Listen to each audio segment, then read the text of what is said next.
This is part C of the Khoodeelaar campaign, Khoodeelaar campaign, world exclusive diagnosis of Fleet Street. And this diagnosis of Fleet Street starting again with this piece in Daily Mail today, Saturday, the 21st of November 2020. Is Johnson running Britain in secret by WhatsApp? Now, that's a very interesting question. And the answer is that the Daily Mail doesn't say, although there is a copy underneath that with the illustration of a supposed WhatsApp kind of keypad. There is no evidence that the Daily Mail adds to this headline. And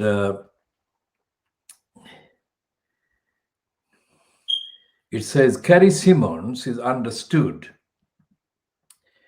to have been overheard prompting him in the background during confidential phone calls to ministers and officials.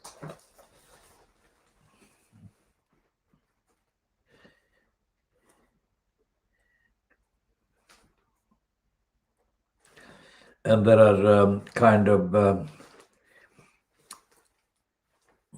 highlights, including this apparent quote, replies didn't look or sound like his. That is a suggestion, insinuation that Carrie Simmons has been prompting Boris Johnson.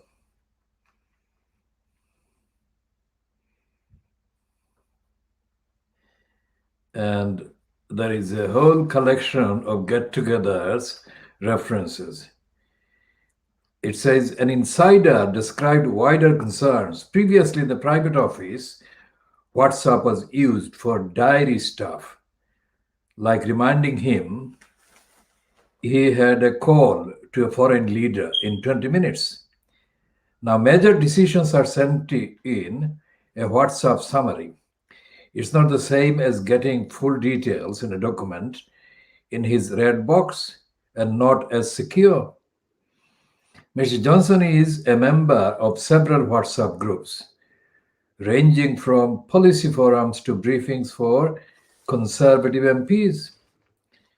It's customary for prime ministers and ministers to be given red leather briefcases known as red boxes, filled with official documents at evenings and over weekends. Officials encourage Mr. Johnson to work on his red box while he is still at work in his number 10 study. He is urged to do it in spare time in the office between meetings, said one official. It means he has less to take up to the flat or checkers. Claims that officials no longer put some top secret papers, strap 3 in Whitehall jargon, in the Prime Minister's red box are disputed by number 10. The Mail has been told that when ministers and officials are on the phone to Mr. Johnson, they sometimes hear Miss Simmons in the background. You can hear her prompting him, saying, tell him or her to do this or that. Chivying him, said one. It is often about her favorite issues like the environment or who she thinks is or isn't loyal to him. A prime minister's partner has a right to express a view. But if they are listening in and contributing when the prime minister is talking confidentially to ministers, it would be disconcerting. Miss Simmons hosts regular soirees at the Downing Street flat and weekend gatherings at Checkers for her network of friends, mainly Tory political advisors and selected journalists. Mr. Johnson is present at some but not all these get togethers. It comes after the Mail revealed how Mr. Johnson blocked a plan to promote Northwest Durham Tory MP Richard Holden 2 years after Miss Simmons gave evidence against him in a court case which cleared him of sex assault against another woman. Mr. Case, Downing Street, and the cabinet office all declined to comment. Now, this is the kind of very brief glance at the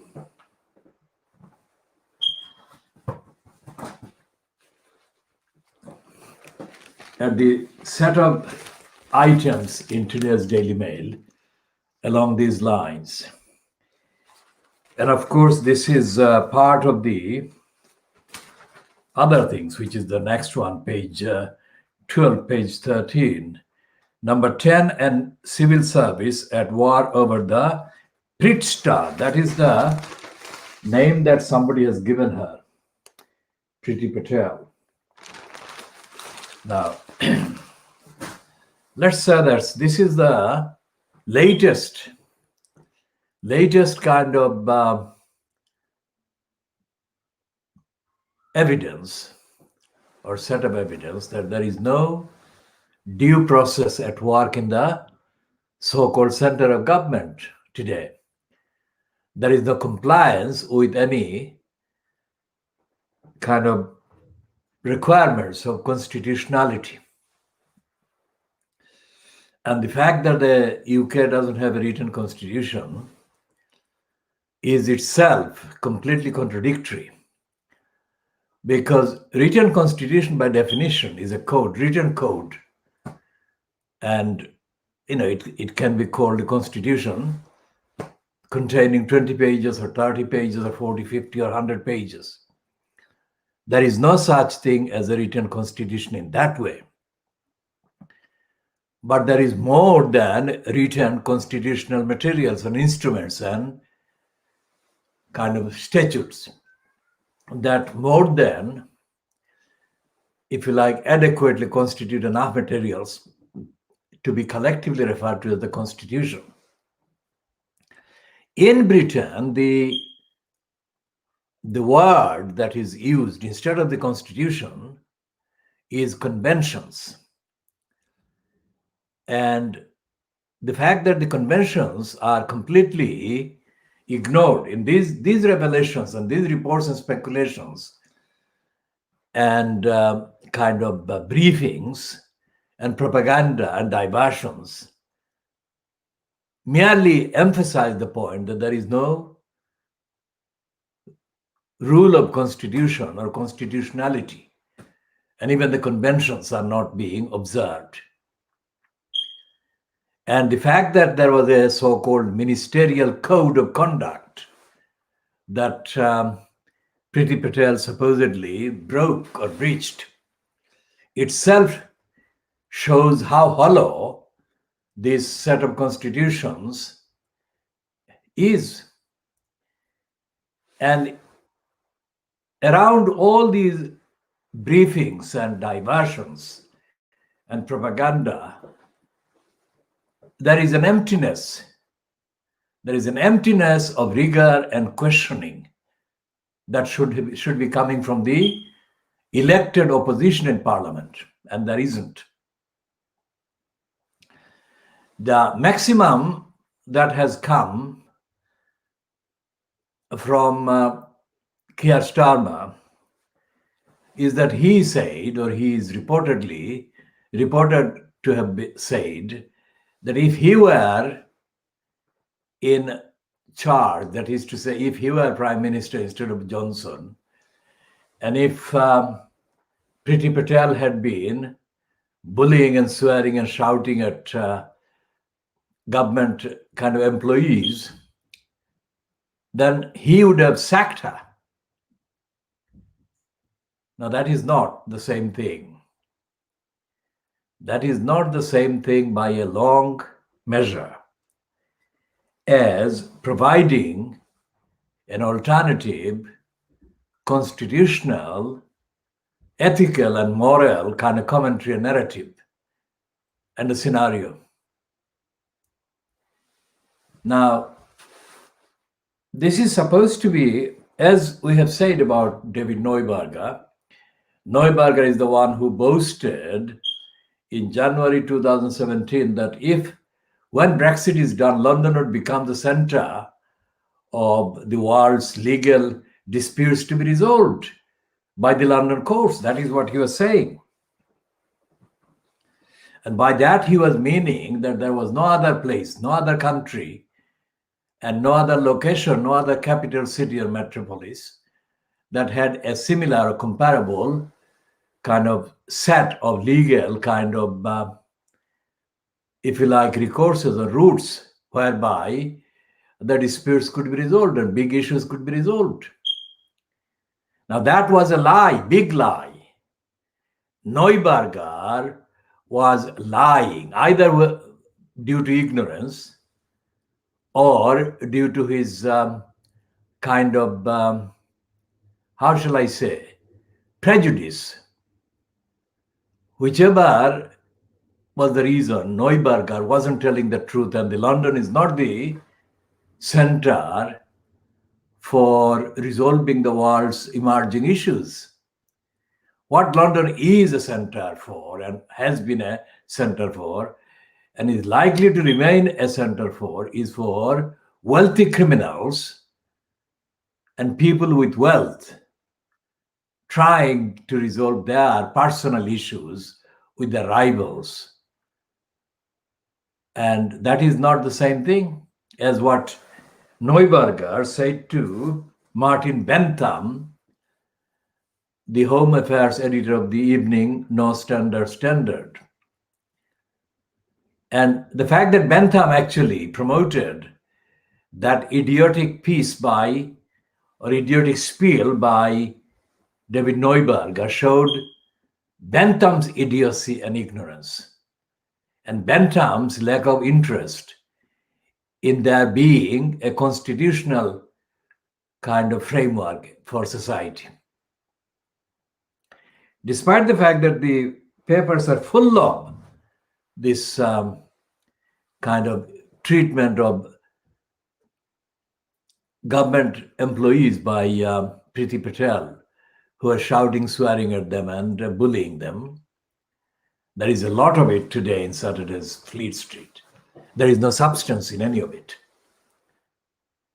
There is no substance, as the Daily Mail piece, which is, once again, this is the one I'm referring to, but this is not the only one I'm referring to, but this is the one that actually typifies the framework of copy that I am actually referring to. Now, this is the one that is written by Simon Walters. And the Simon Walters piece, I mean, it is an emotional headline suggesting that he's kind of failing to abide by something that he's not kind of abiding by, and he should be abiding by, but he's not referring to anything. The Simon Walters piece is not referring to anything constitutional, and even to any convention as such expressly. And this is the same thing. If you extrapolate this to the front page of the Guardian and the front page of the Times, you can see the same thing. That Johnson is being kind of accused of overly supporting Priti Patel. And when they're saying that, the Guardian and the Times,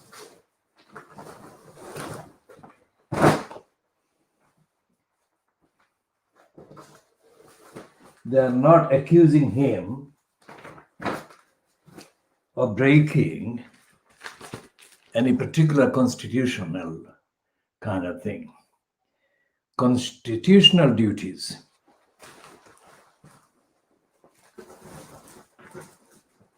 So if he is not breaking any constitutional duties, what they are accusing him of is broadly abuse of power and irresponsibility, that kind of thing, not specifically to do with any particular constitutional duties.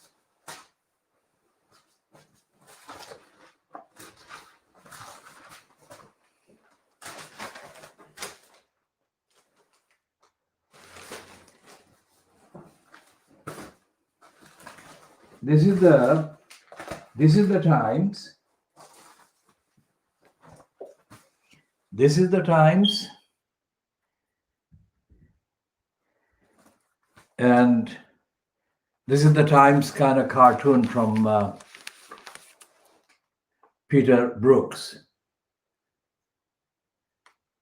It's a cartoon based on the concept of unintentional kind of misconduct or bullying or shouting or swearing.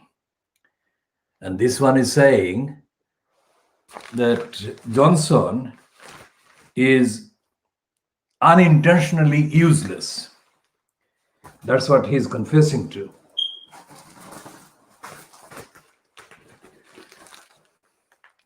So on the one hand, there is the Kerry Simmons kind of handpacking him from the background when he's talking to ministers and civil servants or senior police kind of persons in the government, so-called. And whenever she feels that this is being discussed, an issue close to her heart, like environment, as they say, is being discussed, then she's prompting him to kind of say yea or nay on the issue. Now, these are all perfectly valid kind of items of evidence, if they are evident, based on evidence, but they are not referring to any breach of the Constitution. First of all, there is no Constitution, written Constitution. There is only conventions, collection of conventions. And because it is so kind of laissez-faire, like left to the prime minister or the occupant in the office, there is no comeback on whether he has broken something or not. And what happens in that situation, which has been happening for the last 1.5 years since he has been in post, is that he is criticized for failures from a common sense standpoint. And he is not criticized for failures from a constitutional standpoint, except when this proroguing of the parliament was taken to the Supreme Court. That was a symbolic kind of step. It wasn't going to last, and it wasn't going to kind of see him out of office. And the reason why it wasn't going to see him out of office was the same as it is today, which is that the so-called opposition parties or opponents to his policies of behavior are spineless and are themselves opportunistic and are liable to cave in at the last moment. And of course, we are talking about the time before Keir Starmer succeeded Corbyn as the leader of the Labour Party. And for those months, Corbyn behaved as he was bound to behave, with complete irrelevance, because he lacked the intellect and he lacked the moral kind of compass. And the Labour Party MPs, both before the 12th of December 2020 election and those who are now in place after the 12th of December 2019 election, most of the Labour Party MPs, most of them are intellectually deficient. and are corrupt in a kind of careeristic way. And the Conservative MPs are both corrupt, intellectually deficient, and quite callous about the impact of their behavior and the policies on the environment, on the government, on society, on the rights of the many, and everything else. So, what we are looking at through the papers is that this is a country in morass. It's a country fronted by a cabal of unfit misfits and kind of callous people like Johnson and his cabal. Now, that is the reality. Where do we go? Where does this country go? I mean, the overexcited prospect of Brexit as being the kind of solution to everything, as is being peddled today as well by the Daily Express and the Daily Borisgraph, that is completely a mistake. Things will not get better after so-called Brexit. And things cannot get better after Brexit because in the political kind of establishments and in the political parties in Britain today and in Britain for the last 70 years, there has been one thing that is missing, that is the kind of political duty being kind of forced out of the political post holders. There is no force. And as one stupid lecturer in so-called constitutional law asserted at the College of Law, which is now the University of Law, with whom I had a kind of absolutely determined kind of confrontation over his idiocy. He said that Britain didn't have any kind of turmoil politically for a long time, unlike the counterparts across the channel in the mainland.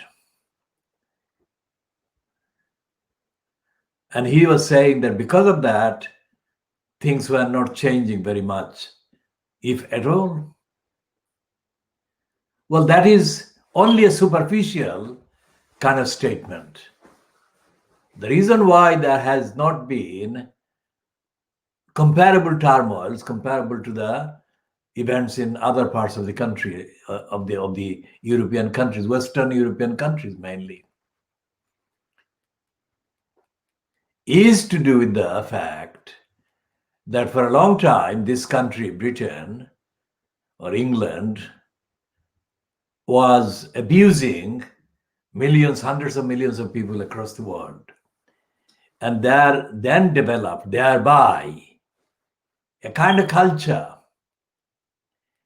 that the governing people didn't owe the governed any accountability.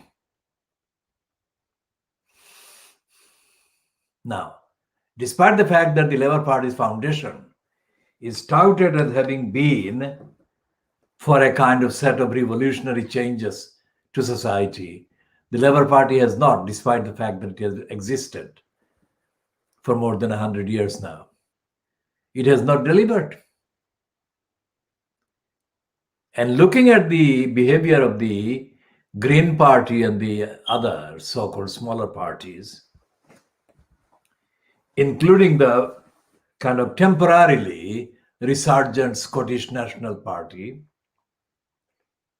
there is no evidence that fundamentally any of these parties are engaged in political, social, constitutional, moral, ethical kind of alternatives, providing alternatives to those being offered by the crass and callous conservatives.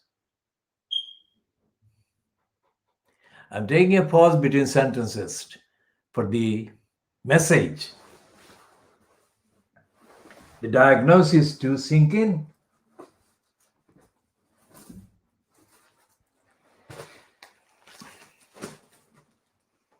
This is the kind of how is he too ill to answer. This is not a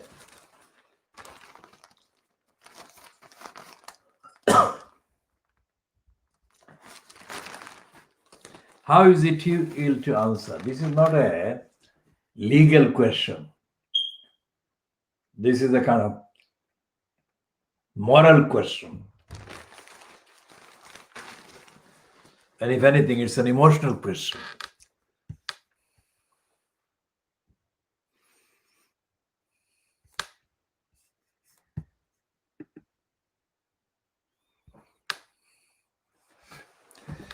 And the Daily Mail is not following up legally, ethically, or morally any of these issues. What it is doing is treating the readership as gullibles.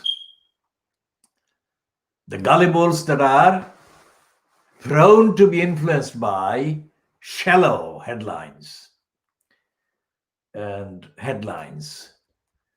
they don't go deeper into the actual evidence-based rigor or obligations. And they don't actually look at the absence of a constitutional law framework in this country for holding the establishment, the government, the elected office holders to account. So essentially, as the rules that are accepted by the people at large, the rules are corrupt. And the rules allow the post holders to get away. And that applies centrally to the central government, which is why Boris Johnson keeps doing this.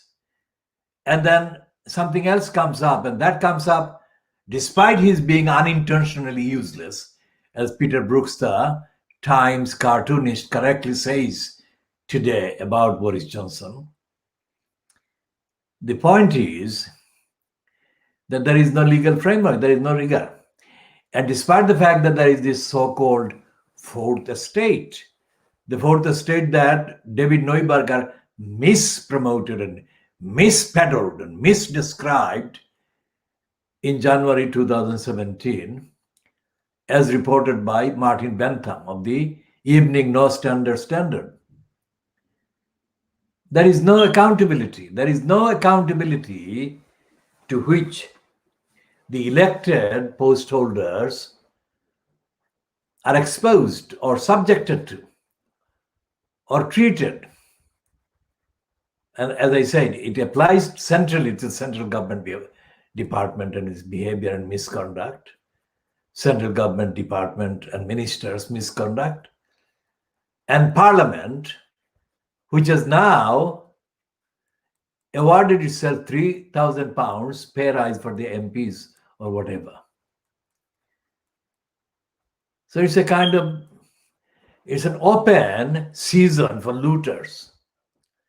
Looters who are supposed to be servants of the communities and servants of democracy, upholders of values. They are looting the country.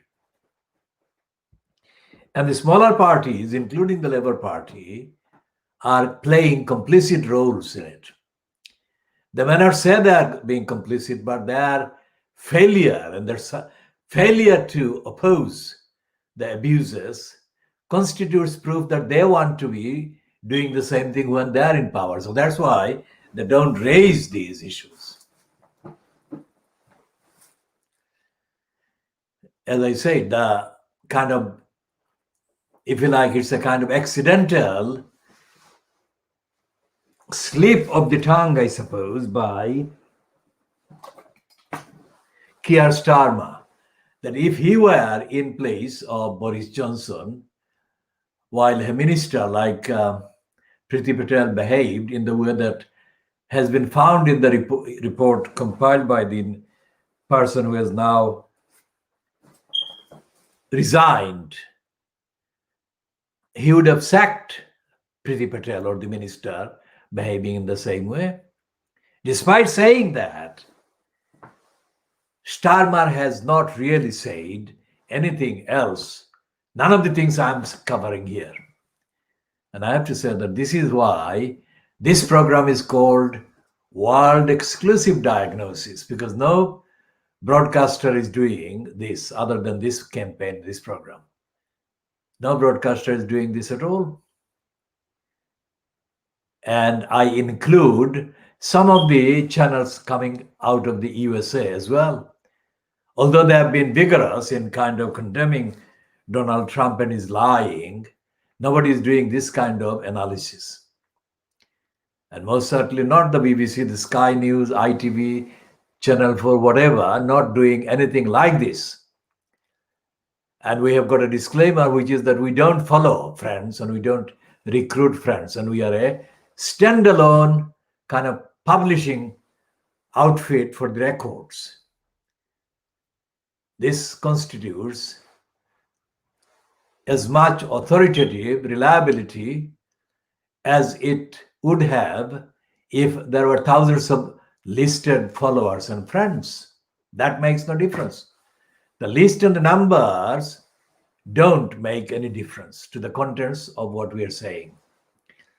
And the contents are absolutely protected by the international and British kind of authoring rights and originating rights and the other rights that attach to the creation, research and production and presentation of the contents and authorship. Now, what we are saying about UK central government applies to UK local and regional governments as well. And as anyone viewing this would have noticed by now, that we are also very actively arguing for the scrapping of the elected mayor post in Tower Hamlets, in Newham, in Hackney, and in Lewisham. These are the 4 London boroughs that have the anti-democratic, totally corrupting post of elected mayor. Now, in the case of Tower Hamlets, there have been more, if you like,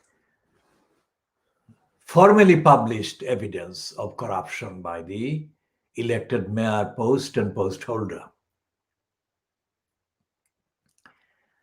But that should not excuse the other boroughs like Newham and Hackney and Lewisham from accountability. And by definition, the mayor system is antithetical, that is opposed to accountability. So regardless of who the kind of wannabe mayor is or is the incumbent mayor at the time of the discussion, the post is unconstitutional, anti-democratic. And the post was created by a kind of legal kind of step wrongly taken by Tony Blair. And Tony Blair had been influenced by the lobbying done during the previous kind of years by Ken Lying Still Livingstone. Because Ken Lying Still Livingstone, who is personally a dictator, didn't want to disappear without a platform at the expense of local government. As he had built a career, a lifelong career based on exploiting his involvement in local councils. And the biggest involvement was as the coup leader who staged the coup against Andrew McIntosh in May 1981. Anyone who has watched this before or has been reading the extensive publication by me on the Khoodeelaar campaign about Ken Lyons Livingstone would know that I have no personal, political, ideological kind of affinity with or support for whatever Andrew McIntosh was representing, except with the role that Andrew McIntosh played as the effective leader of the Labour group on the GLC, who led the Labour group on the GLC in 1981 to a victory against the Conservatives. A comprehensive victory that meant that the Conservatives, who had been misled by Hrs Khoodeelaar up to that election, were defeated at the election held in May 1981 to the Greater London Council, GLC. So when Margaret Thatcher scrapped the GLC and its biggest kind of committee, the Inner London Education Authority, a few years later, Ken Lyons Livingstone was left in a limbo without a real platform that he could exploit to promote his image and his ego. He was an MP, but his being an MP was not in any way comparable to his being the controller of the Greater London Council, which had, in today's price, in the 1980s, it would have been in possession of the 20 billion pounds budget or something. So it was a huge, huge kind of financial clout. And Livingstone abused his position to get himself an image among the mainly African and Asian people in London by bribing outlets and or funding the creation, the launching of outlets, propaganda outlets by Asians and African crooks who would praise him to the stratosphere, which is what they did in the 1980s. After Livingstone staged the coup against Andrew McIntosh and he seized control of the GLC funds, one of the things that Ken Livingstone, lying still Livingstone, began to do was to bribe these people that were supposedly publishing outlets serving the so-called, allegedly serving the people of African and Asian backgrounds and Caribbean background. When I say African, it includes a large number of people that are from the Caribbean, let's say the African origin, but they came through the Caribbean. And there are hundreds of years of history involved in that tour. Now, one of the publications that Ken Livingstone funded purely to get himself the personal propaganda was a thing called Caribbean Times. Now, the Caribbean Times was published by a corrupt entrepreneur who had absolutely no connection with the reality of ordinary life experienced by people from the Caribbean or people from the African kind of backgrounds. And his Caribbean Times was the main vehicle that Ken Livingstone used to reach those people from the Caribbean backgrounds electorally and to get himself kudos.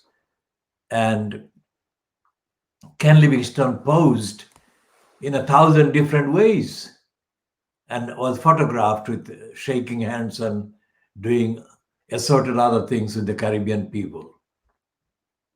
But there was no coverage, no investigation, no reporting of the racism that the Caribbean people or people of the Caribbean backgrounds kind of endured. Imagine that now, looking back. If the Paul Foot Award winner, Amelia Gentleman, were around, she wouldn't have been around because she wouldn't have been that old in the 1980s to be a reporter or a journalist. But Amelia Gentleman, so many years later, kind of compiled a series of reports about the way the Windrush people were treated by the UK Home Office. There was nothing. There was nothing like that in the Caribbean Times. And the publishers then got the idea that if they added to their list of newspapers, weekly newspapers, one that was called Asian Times, then they would double the income from the corrupt GLC, Livingston.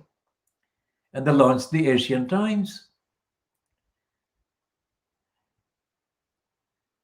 Now, I sent to the publishers, both the Caribbean Times and when they started the Asian Times, I sent to them over the entire period that they existed, several thousand articles. Now,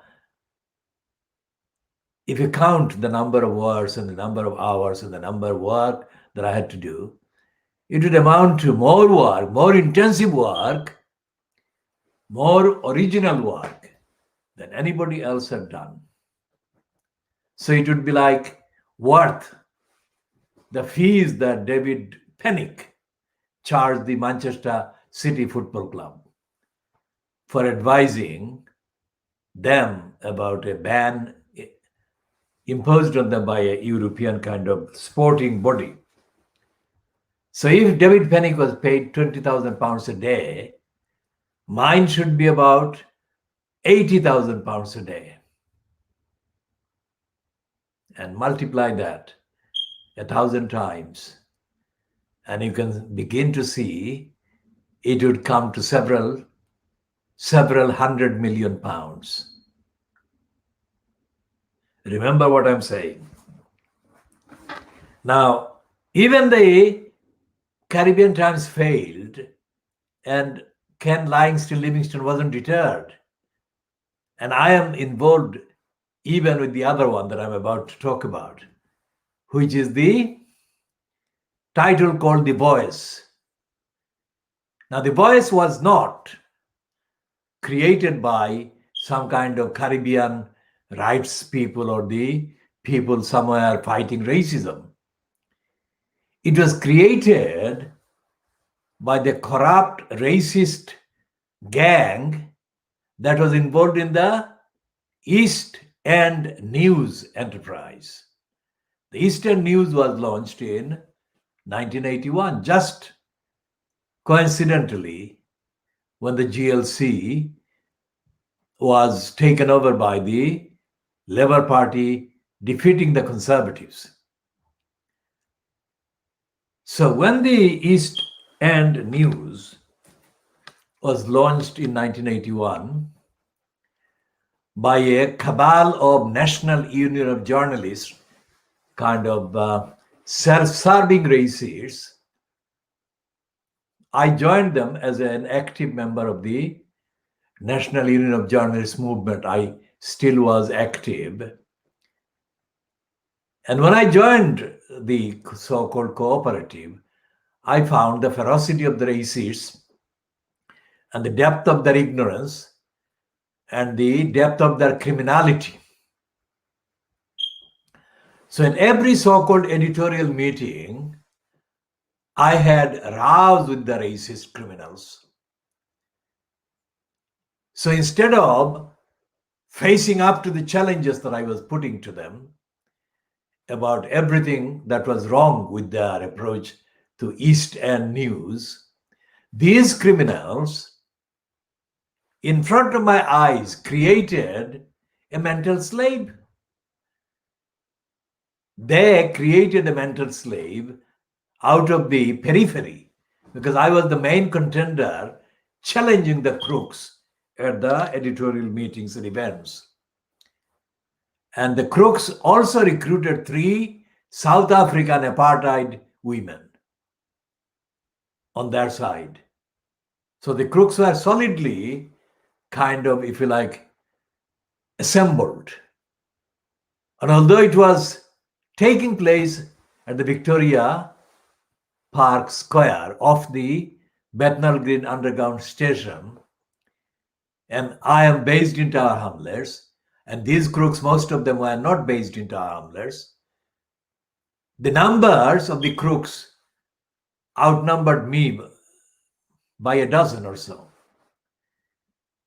And the fact that they wanted to exploit the East End of London to further their agenda within the kind of NUJ, whatever the agenda was, meant that they were ignoring what I was saying the people of the East End needed and were entitled to expect from a thing that was being called East End News as an alternative to the East London idiotizer. And they ignored me because they didn't want to report the East End as it was and as the people needed. And in order to deflect attention from what I was saying, they invented this stooge.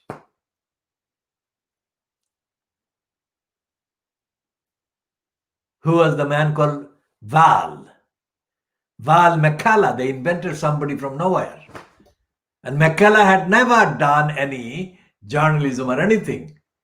And they gave him a page. They gave him a page in the Eastern News as a kind of preparatory kind of maneuver. And it was complete rubbish, mental servility and idiocy. So the Val McCullough then, within a very short time, suddenly appeared with the endorsement of the then apartheid backing Barclays Bank and some other sponsors. And he surfaced as the standalone publisher of the Voice. That is world exclusive diagnosis and disclosure and revelation.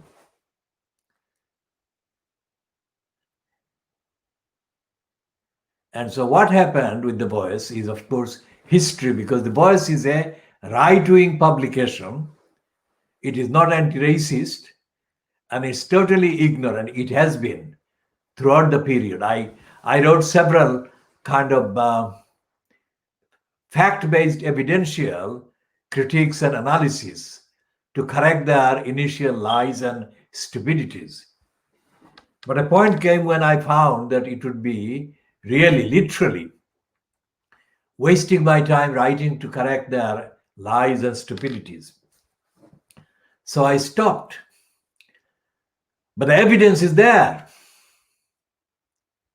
And the evidence of the racists at the East End News creating a diversion and inventing Val McCullough as a journalist is parallel to the BBC creating a big persona called Jeremy Paxman in retaliation to what I had done in diagnosing him as the racist that he, at the time, I found him to be. So both those events took place within short time of each other, let's say. The Eastern News was in being and kind of in process in 1981, and the Jeremy Paxman, kind of invention of Jeremy Paxman by the BBC took place, let's say, between 1984 and 85. So it's like within 5 years, 4 or 5 years. Now, I keep doing these things. I keep causing kind of massive adverse reactions from wrongdoers that I diagnose and I kind of chronicle and I report and I analyze. The latest one has been in the last, kind of 5 years, let's say 4 years. When the so-called alternative to the existing Hackney Gazette kind of launched the alternative, not the Hackney Gazette itself, but the alternative to the Hackney Gazette launched a thing called Hackney Citizen. This was yet another kind of cabal of racist criminals exploiting the failures of the existing Hackney Gazette to report correctly on the needs of the people of Hackney, ordinary people of Hackney. So when they started publishing the Hackney kind of Citizen, they of course included items that related to the East End, wider East End, just Hackney, and that wider East End of course included the borough of Tower Hamlets. I found it quite legitimate and reasonable to publish or send to them comments, and they published a few. But because of my name, these racists got kind of alert to the fact that I was a Muslim. So they treated me with an obstruction that they would not have done if I had a different kind of name. And I kept getting some of the comments that they actually suppressed, but most of my comments at the time they didn't suppress. But they've since hidden those.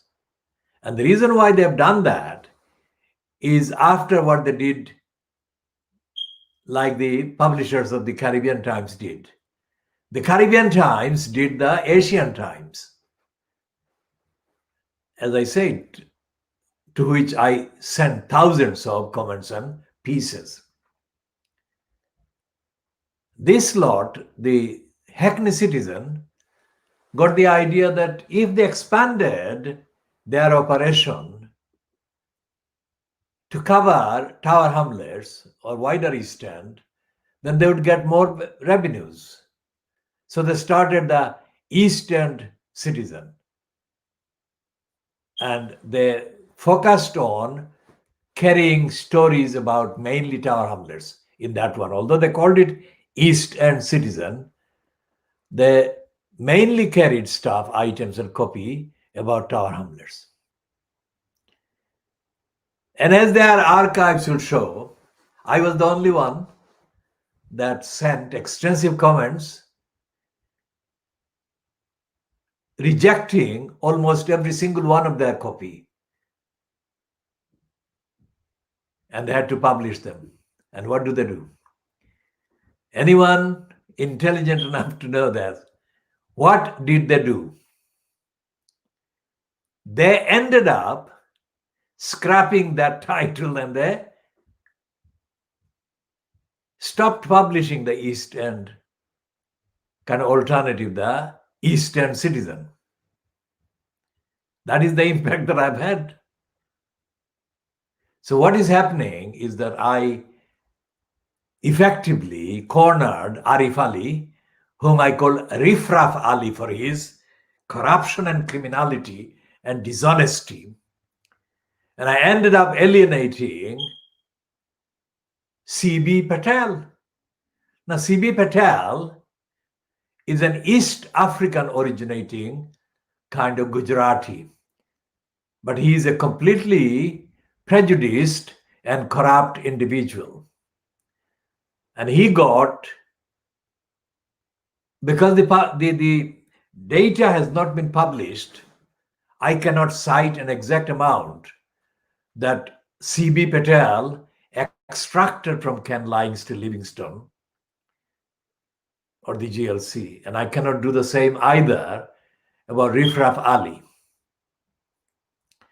But both these publications suddenly became kind of, in effect, defunct. They didn't go kind of out of circulation or publication altogether as such, but they became unavailable. That coincided with the scrapping of the GLC by Margaret Thatcher. So I did that with Rifraf Ali's Asian Times and Caribbean Times. Then I did the same thing with the East End News, where the crooks, the racist liars, were forced to create a stooge in the form of the Voice now. And I forced the East End Citizen, or the Hackney Citizens crooks, racists, to stop publishing the East End Citizen. Oh, that is not one, that is three. Three lots of publications I have actually stopped, in effect, in their tracks, forcing them to do something structural and organizational that was never done by even a movement. So when you view this and you see this as the world exclusive diagnosis coming from the Khoodeelaar campaign of Fleet Street Media, you should understand the real, original, exclusive background and contents of the work that has been going on in preparation for this contribution to knowledge about the world and knowledge about the United Kingdom and the implications for all students of empire and imperialism and racism about the role played by the likes of me, fighting for justice across the world, fighting for the truth via the media, and opposing the criminals, posing as all levels and kind of descriptions of professionals. And that includes the actual titles, and that includes the background institutions that give them support and give them legitimacy and kind of give them certificates and licenses to operate as vehicles of lying and lies and denials. And of course, in the overall context of racism. Against all of that, let's look at the goings on in the London borough of Tower Hamlets. Just like in the media, I have been opposing the idea of dictatorship foisted on the local community. And the local community here is Tower Hamlets to start with. We just got the post of elected mayor. Remember, we went to the whole discussion about all those titles after I first referred to the elected mayor in Tower Hamlets and the imposition by Tony Blair of the post, dictatorial post in London as the mayor of London, which Ken Livingstone grabbed for the first 8 years since 2000 and up to the May 2008. Everyone who is a student of democracy, objectively, evidentially studying the dysfunction in London, would know that the creation of the London Assembly has not enhanced really democratic accountability to the people of London. And for example, in East London, the current mayor, Sadiq Khan, is carrying on with the Silvertown Tunnel. Now, the Silvertown Tunnel is not far from the Thames Barrier, both of which are situated in the borough of Newham, but they're very near one another. And the Thames Barrier, although it was constructed for simple necessity during the years in the GLC by Ken Livingston, it has not been for the last 35 years really reviewed or renewed or kind of put through any real kind of repair and maintenance and updating. And it is feared that if it is not updated properly to take account of the fluctuations and the movements of the kind of sea, then the area that it has protected so far would become flooded. Huge parts of London would get flooded. So this is something that is happening very near the proposed Silvertown Tunnel by Sadiq Khan.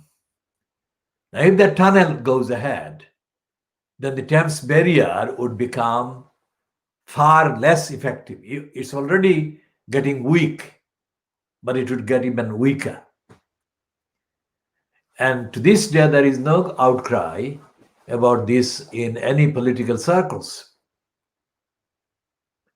So that is the dysfunction. And the fact that the London mayor post was repeated or copied for Tower Hamlets and Newham and Hackney shows the absence of democratic action in the communities and the complete futility and stupidity of the self-styled socialists operating their careers and their kind of spying operations among the communities of exploited people across London and across Britain. The left is completely left out of the politics in Britain. That is the thing. When I started writing the diagnosis of the left, my thesis was called Left Out of the Media. That is to say, LOOM, left out of the media. It's a loom. Looming is a negative term. And the left has been out of the media and out of political action for the last 40 years. I mean, I started in the 1980s, so it's 40 years now. Complete 40 years. And 40 years ago, I started this thesis, Left Out of the Media. Now, in Tower Hamlets, there is such a depth of kind of deprivation at all levels of all descriptions that has actually necessitated the creation of the movement defending the community in the east end of London. And that movement for the movement defending the community in the east end of London started 60 years ago. Years before the London boroughs were merged into these boroughs as they are now, 32 boroughs, but Tower Hamlets was kind of created by merging the smaller boroughs of Poplar, Bethnal Green, and Stepney. And my biological family had been living in Stepney. So I became involved in their defense against the Stepney Borough Council and against the Royal London Hospital, as it later became, and against the other kind of parts of the kind of state on behalf of the biological members of my family at the time. Now, so even if we take the actual experience and encounters starting from the late 1960s, it is still more than 50 years.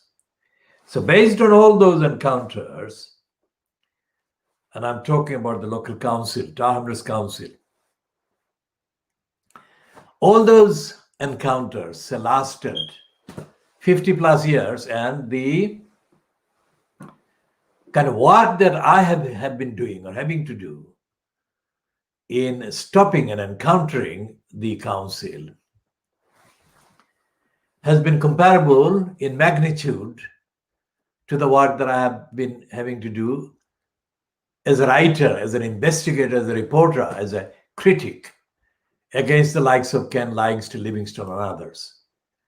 So it would be another, the worth of it, if judged and rated and measured according to the fees charged by David Pennick, say. He charges £20,000 a day. So multiply that by the 50 years plus that I have been working to defend the community against our owners' council, against the elected office post holders. And you have several £100 million worth of work that I've been putting in.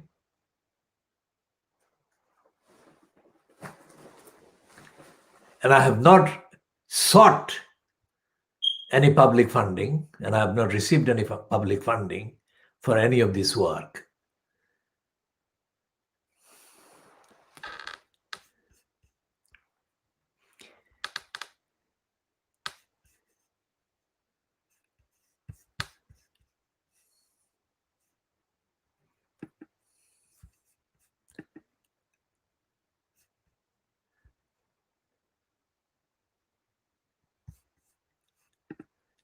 So the cost of that work, the equivalent of which is several £100 million, is easily demonstrated.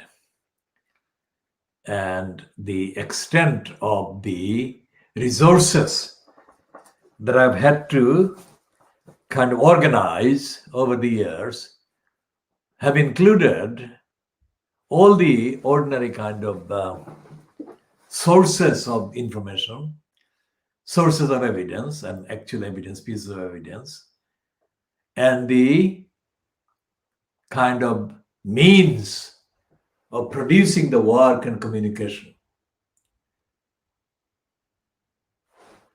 These have been done parallel to, simultaneously, and at the same time as I have been doing the campaigns defending individuals. Now, the defense of individuals have included defending people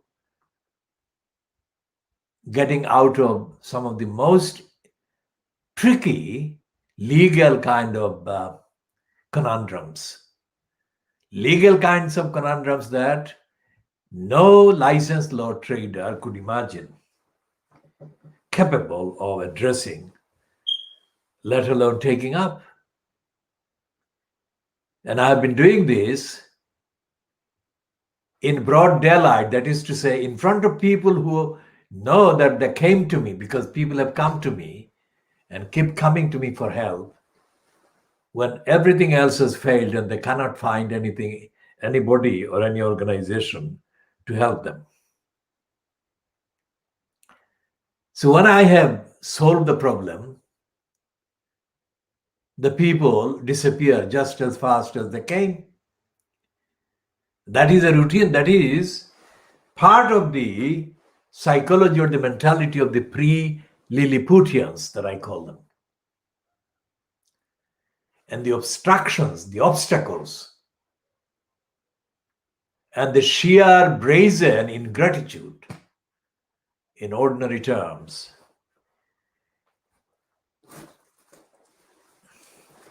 is indescribably one-sided. That is to say, that the reason why I call them pre-Lilliputian is because they don't have any understanding about the real grinding work that every time I have taken up a case has been involved. And they have no understanding or recognition about the human resources needed, financial resources needed, or social resources needed. And I've been doing this for a very long time against that kind of brazen blanket blankness on the part of the people receiving life-changing, life-enhancing rescue and liberation work from me. And it actually is unprecedented and kind of parallel, because there is no parallel. If I rescue somebody from a state of depression that has been brought on by their being exploited and suppressed and attacked and kind of nearly kind of depressed to death, now that should not be ignored by that person, but that has been ignored, and that has been going on. So when I say that this is an exclusive, world exclusive diagnosis, I could not make it more original. That is what it is. I have seen I have witnessed the kind of careerist roles played by licensed law traders. There is no licensed law trader. I include all the ones that are currently kind of in action as licensed law traders in the English jurisdiction or English kind of areas covered by the issuers of the licenses. For the barristers, there are 4: Lincoln's Inn, Gray's Inn, Inner Temple, Middle Temple. These are the 4 for the barristers in England. And there is the Solicitors Regulation Authority, or the Law Society for the Solicitor.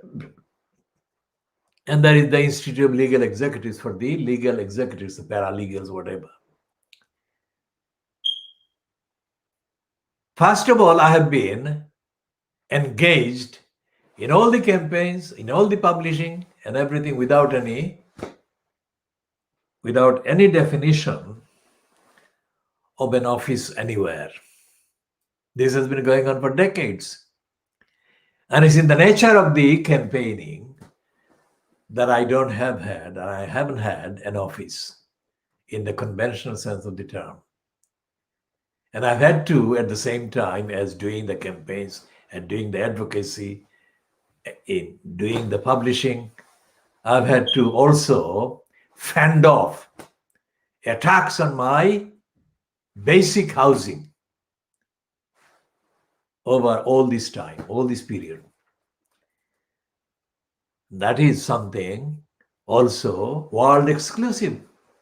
Diagnosis and disclosure.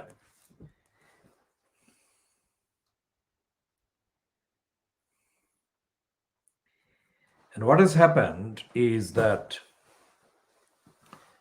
the evidence that exists in all the actions about the intellectual, the moral, the ethical state of the people that constitute the demography of the communities that I have been helping and defending and protecting and shielding from attacks is very clear on the evidence. And it is absolutely kind of undeniable, the consistency or the persistence of their level of kind of ignorance and lack of engagement with the moral kind of position. All of these force the description pre-Lilliputian.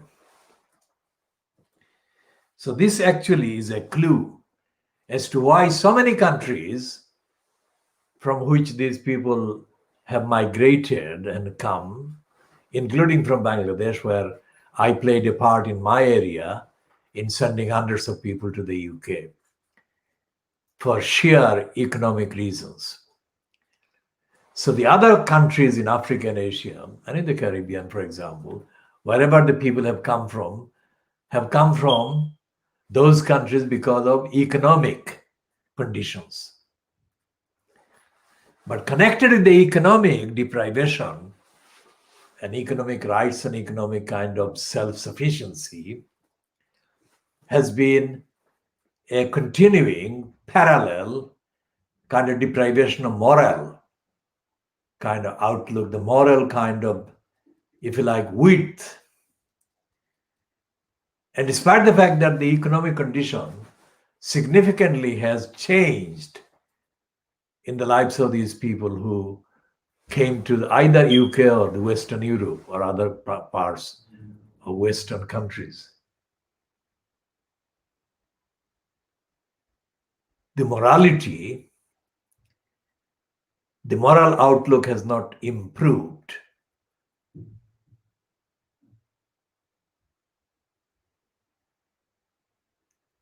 In the communities. And that is despite the fact that many of the people, by definition, have acquired the formal kind of certificates and schooling and have then joined various elected kind of councils or parliaments and whatever. But they have not developed, or they have not kind of delivered, if you like, in their characters, the kind of accountability, solidarity, and morality that the immediate communities need and the future generations need. Because of that absence, we have in areas like Tower Hamlets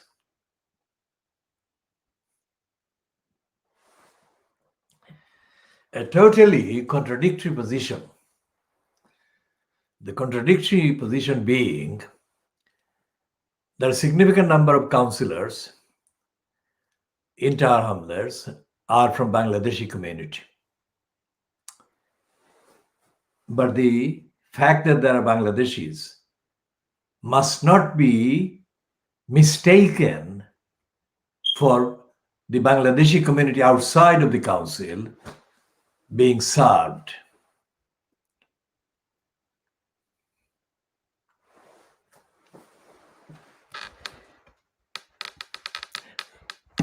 Either in terms of the basic services that the local council exists to provide, or by way of accountability or democracy.